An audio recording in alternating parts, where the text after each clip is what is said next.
Go. Nagkita. Nagkita ang dalawa sa gym. Okay.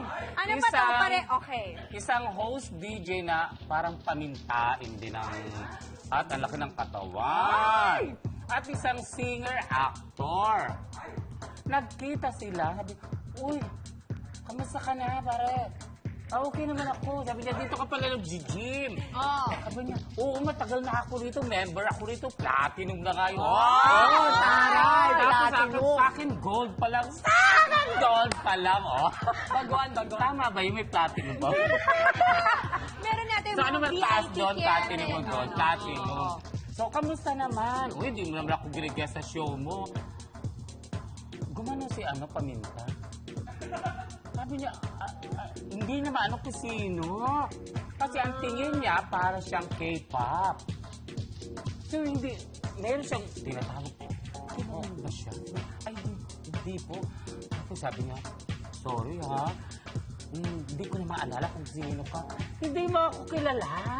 Ako nagpasikat ng hindi siya nakilala, nakausap na. Kinanta niya yung hit song niya.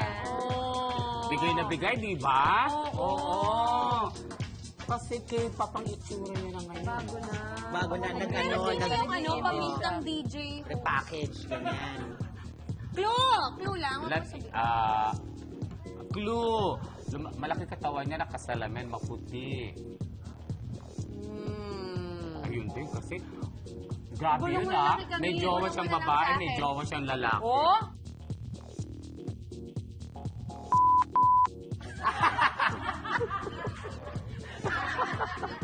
Ito ang kadagang dap ding Di ba kasi malinaw yung una mong Ayun. So medyo nag-change kasi ng look. Kaya Tapos may bang siya. nagbago siya ng image. I-google nga natin yan. Sige. Makita yung bangs Sige, na yung bagong image.